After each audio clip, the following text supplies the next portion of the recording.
Hello and welcome to the Common Weal Policy Podcast. I'm Craig DL, I'm the Head of Policy and Research at Common Weal, and this week I'm joined by a special guest, Kevin Anderson, who was a member of the evidence group of the Scottish Climate Assembly. Now, this Climate Assembly is something that we talked about on the podcast just a few months ago, back in March, when we spoke to Ian Stewart and Ellie Clark. Ellie was one of the citizen members of the Assembly. They talked about the experience of being on the Assembly, and they talked about the process of setting up the Assembly. But now, last week, as we record this, the Assembly has published its final report with 82 recommendations for the Scottish Government. So, Kevin, hello, welcome to the show. It's nice to be here. Nice to join you. Can we just start by talking a little bit, just introduce yourself and how you got involved with the Assembly? Okay. Well, I'm Kevin Anderson. I'm a professor of energy and climate change at the University of Manchester. And I suppose it's because I've got that background of working on energy and climate change that I was contacted by some of the Scottish Assembly members to say, would I like to be part of the evidence group, trying to collect together the information that the members would get to hear. And so I think given that background and sort of my engagement in these issues is why the Scottish Secretariat came to me to ask me to join. And it's probably also worth noting that I did spend 10 years working in the petrochemical industry, quite a lot of that actually offshore in Scotland. Oh, we won't hold that against you. There are lots of good people working offshore. No, many of my friends have worked or have worked in the industry, and I almost went down that path myself. So just to as a very brief summary for listeners who maybe haven't listened to the previous episode on the Scottish Climate Assembly, this Climate Assembly is the second Citizens' Assembly for Scotland, following on from a more general Citizens' Assembly in 2019. This is a new way of really deliberative and active democracy, where you gather together a group of people who represent the population of Scotland. So this assembly was formed of about 100 people. They were randomly selected, but then that random selection was tweaked and balanced so that the people who ended up on the assembly were balanced across gender, across income, across age and location in the country. So you really end up with what's called a mini public representative of the country. And I was privileged enough to be one of those who were brought in to give a bit of evidence to the Assembly. I came along for 3 weekends and presented a short video on my own position on what Scotland should do in various aspects of the climate emergency, and stayed around to answer questions and answers. And for me personally, it was a fascinating experience having this tiny little keyhole into these discussions.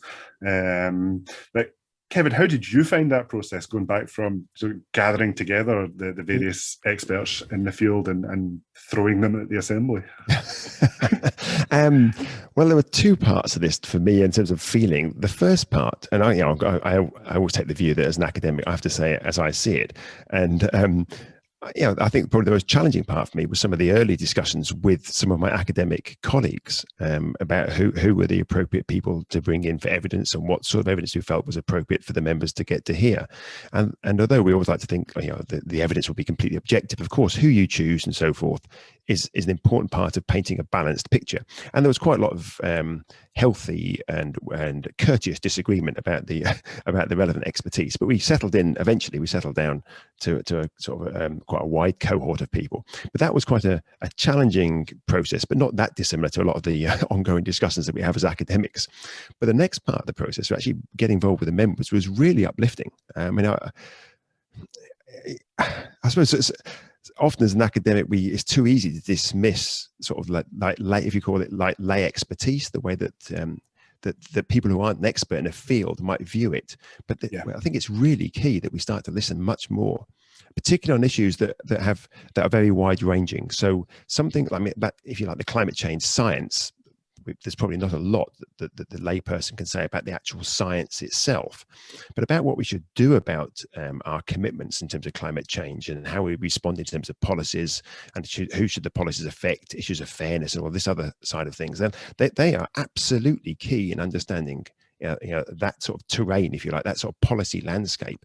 And it's too easy, I think, for experts to dismiss lay members. And to me, that was really eye-opening again, because every time I engage with the public, which I do quite a lot with my other work, I'm always sort of surprised just at how insightful a lot of the suggestions are.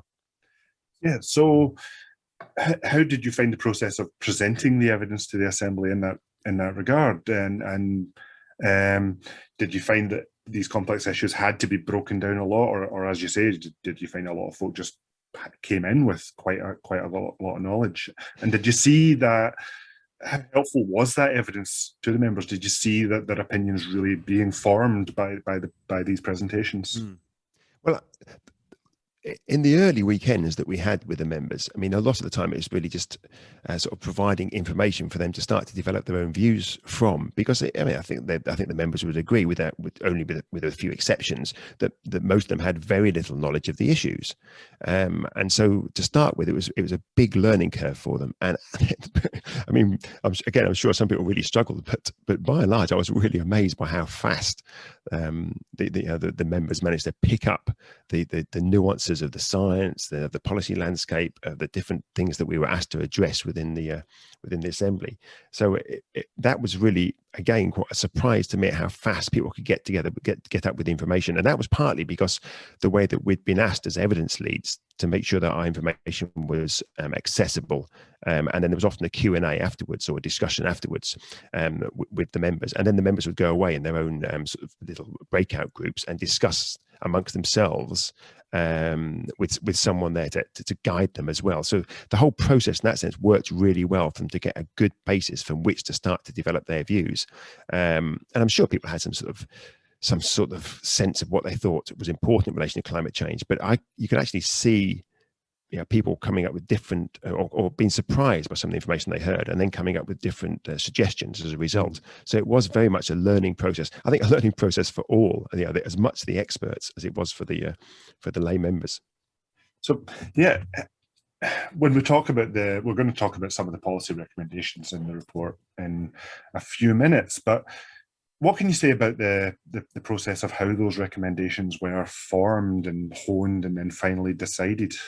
Yeah, well, we didn't really get on to thinking about the actual recommendations by the members until quite a long way through the process. And that was because, of course, they needed to have the information on which to develop their thoughts and their suggestions. So it was the later weekends when that started to happen.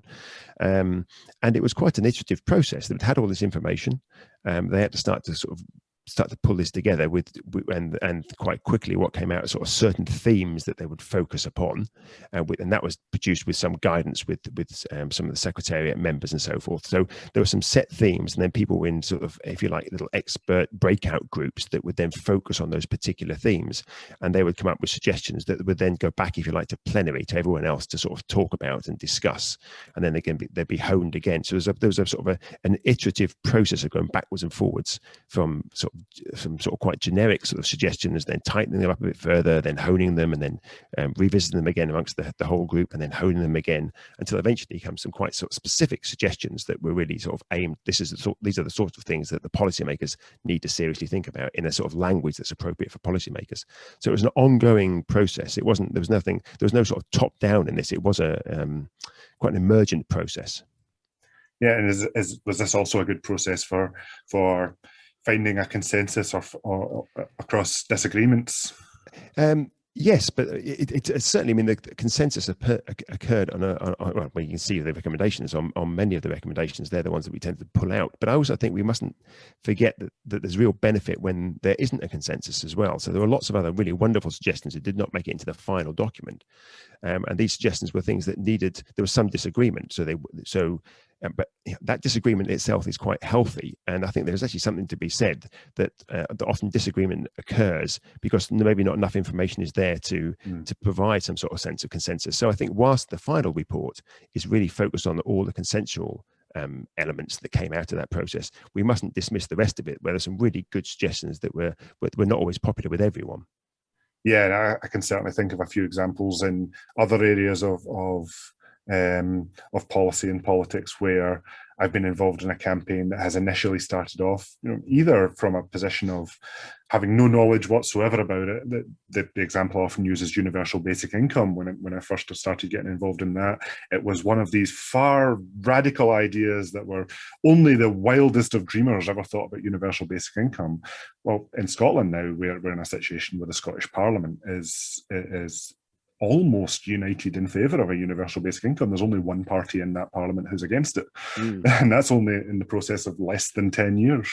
Yeah, and of course, I mean, that was one of the suggestions that came out within the final report. So it's interesting that whilst I thought that a lot of disagreement would occur from people's particular views on politics, so some people would be maybe more right wing or more left wing, whatever it might be, and that would actually colour the things that there was more consensus on or not. But it was actually quite surprised there, and perhaps that's because Scotland is more unified than perhaps the UK is as a whole. But these sort of what were quite sort of politically charged issues tended to have quite a high consensus to them, which I found again surprising.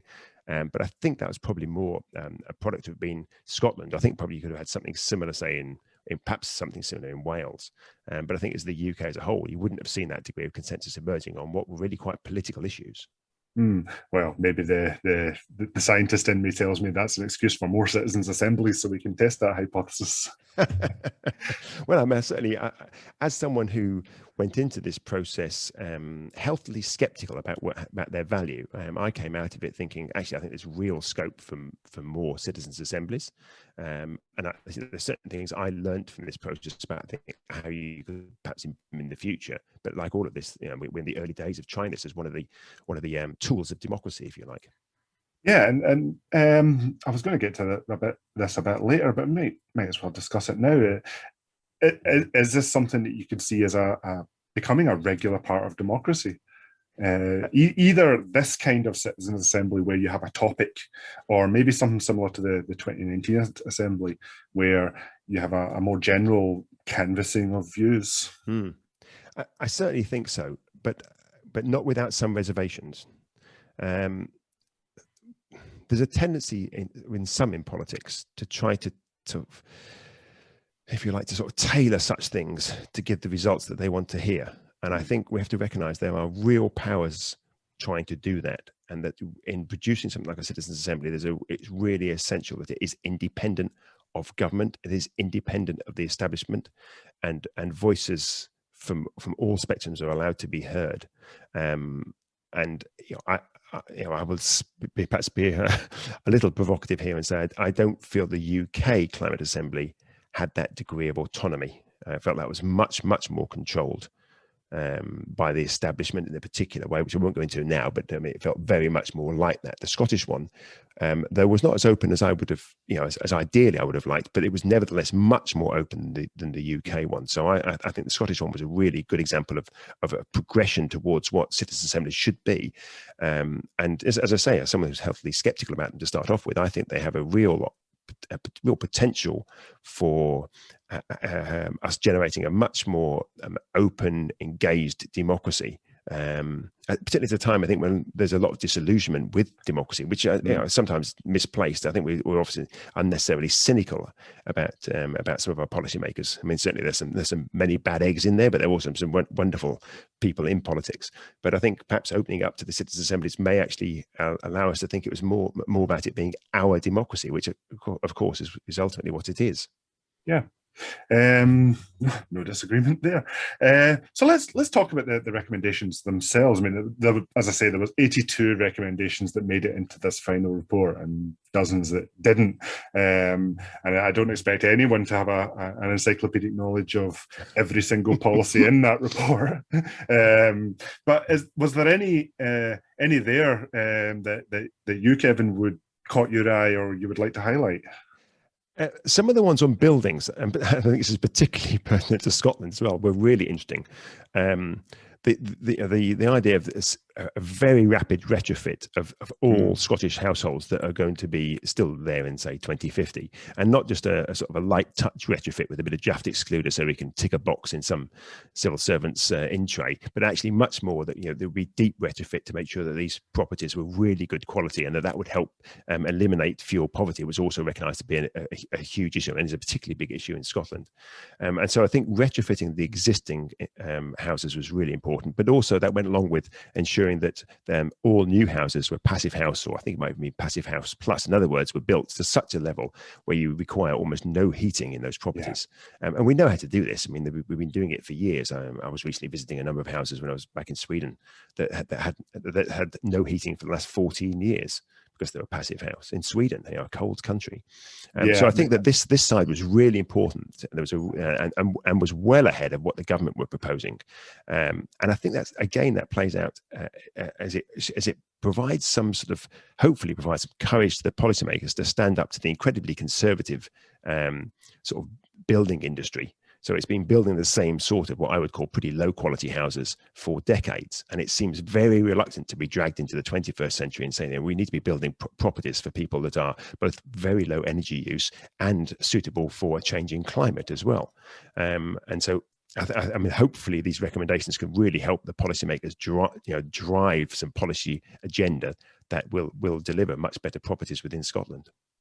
Yeah, and I should say that I'm actually in the process of organising an interview with someone who's in the building industry to talk about passive house and the retrofitting challenge on a future podcast. So I'm actually really looking forward to that one.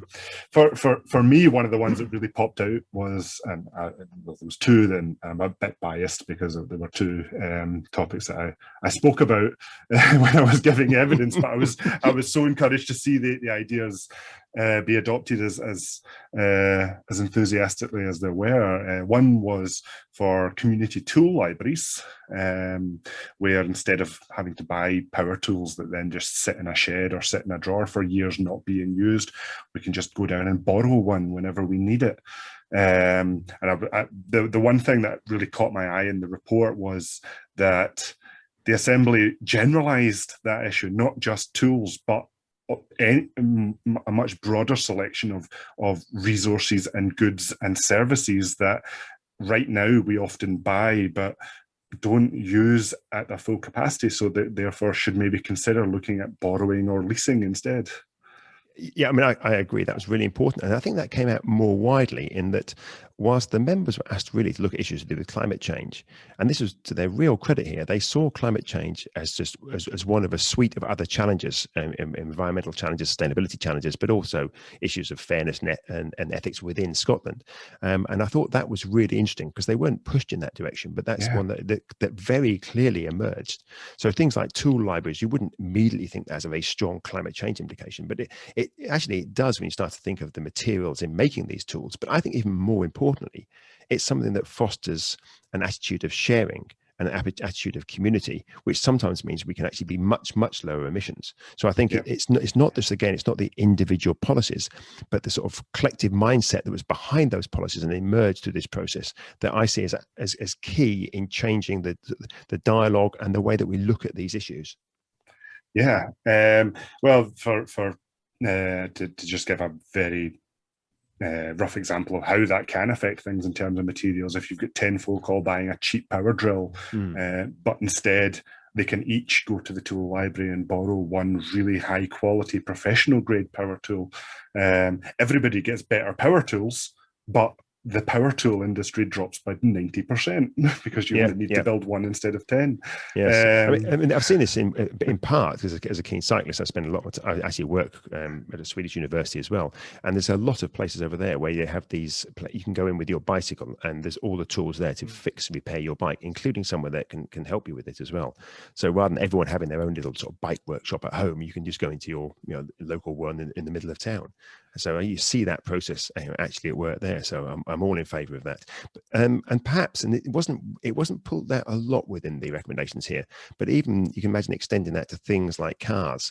And there's a lot more discussion around this sort of car sharing rather than necessarily owning your own car. So as we switched from petrol and diesel cars to electric vehicles, do we all need to have our own electric vehicle. I mean, we've got 32 million private electric vehicles in the UK, and probably 40 million in total, including fleet cars. Do we all really need that again in electric versions, or should we just switch to maybe rental or some sort of local ownership model instead, so we can extend it from tools to other things as well? Yeah, and that's something that's actually particularly concerns me in my own life, where I live in a house that doesn't have a driveway, but I also live in a street where there's actually quite limited space to park cars, and it's often very full. There's certainly not enough room to put in charging points for everybody's car. So if everybody in my street switched to electric vehicles, then it starts to become a bit of a struggle to work out how that actually works in practice.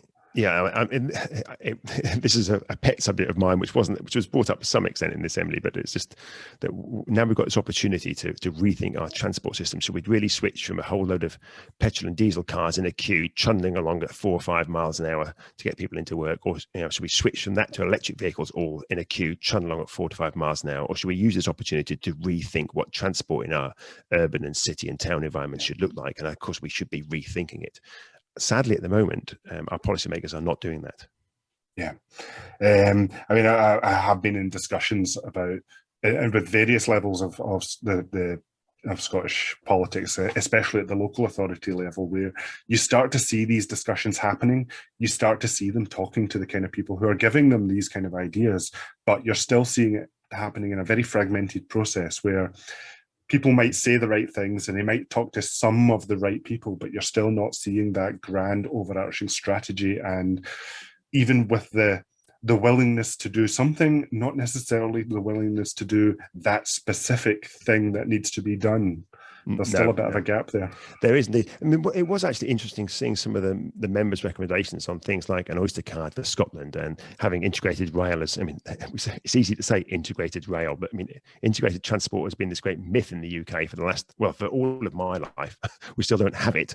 But the idea we have some sort of integrated transport network with an Oyster card, with much more active travel within our towns, and that we actually actively facilitate walking and cycling and so forth. These were all things that were pulled up very strongly within the assembly recommendations. So there's clearly an interest from the citizens of Scotland for a different transport agenda.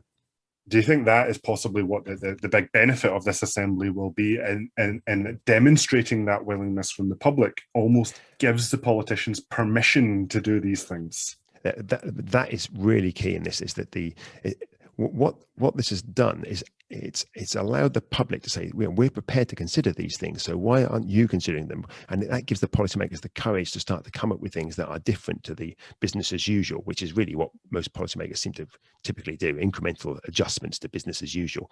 But this actually says, no, we want you to come up with things that are much more we are prepared to accept more radical policies that would drive a change in how we live our lives in Scotland in a much more sort of positive, progressive fashion.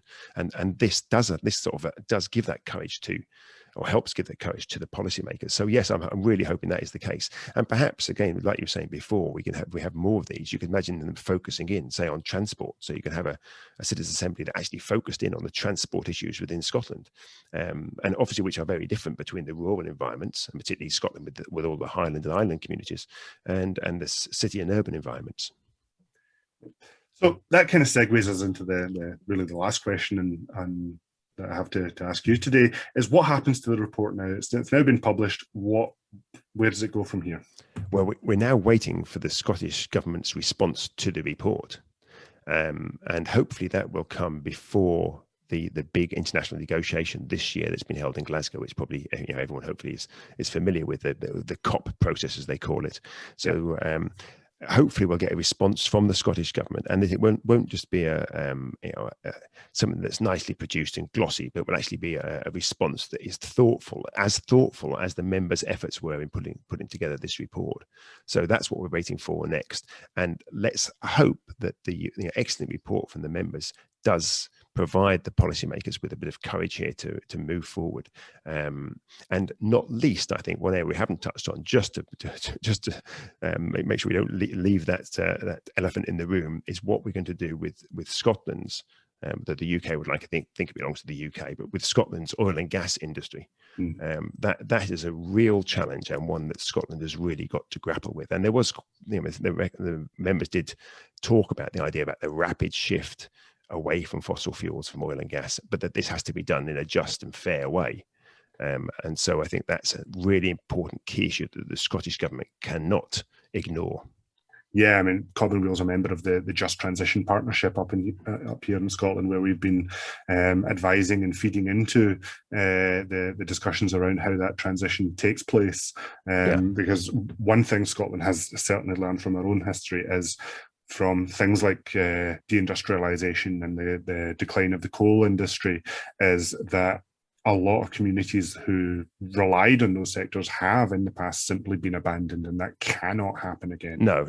And of course, they're not just abandoned at that time, but as we've seen with a lot of the mining communities, those communities are wrecked for generations to come, for decades to come. So it's absolutely key that's not the case. But I think we also have to realise what we're up against here. I mean, the UK government's own oil and gas authority, this is the UK government's oil and gas authority, as its opening statement makes this claim that we work with industry and government to maximise the economic recovery of oil and gas and support the UK government in its drive to reach net zero greenhouse gas emissions by 2050.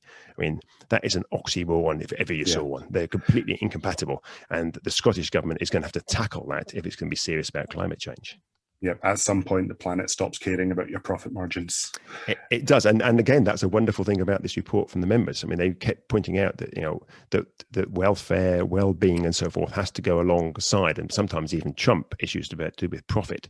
So that whole sort of political agenda, which I was very surprised to see emerging, had a very strong consensus amongst this very disparate group of Scottish citizens. So I guess this is the challenge for the politicians, for the Scottish government, who will be responding to the report, as you say, not to waste this opportunity and to waste the effort that has gone into this, to really take seriously these policy recommendations and hopefully to adopt as many of them as they can. Yes, but also not to use them as this assembly was not there just to provide piecemeal policies that the government could then adopt. It was there to provide an overview of the sorts of things that the Scottish society is prepared to accept and is expecting the policymakers to deliver on. So it must not be used as an excuse for policymakers not delivering on other things that weren't necessarily covered by the Scottish members in the assembly. So it must be seen as a holistic document that sets a sort of if you like a sense of direction for the government, as well as the actual policy recommendations themselves. Well, Kevin, I think we can't finish on a better note than that. So, Kevin, thank you for coming on to the podcast today. It's been a fantastic chat with you. And just to finish up, as I always do, by reminding listeners that Common Weal is an organisation that is entirely funded by folk like yourselves who donate on an average of about £10 a month. We don't have government funding. We don't have corporate sponsors. We don't even have adverts on our website. Everything we do, from producing our policies to the public outreach that we do to this podcast, is all supported by folk like yourselves. So if any of you can support us and help us carry on with our work, we greatly appreciate it. And with that, I'll be back next week.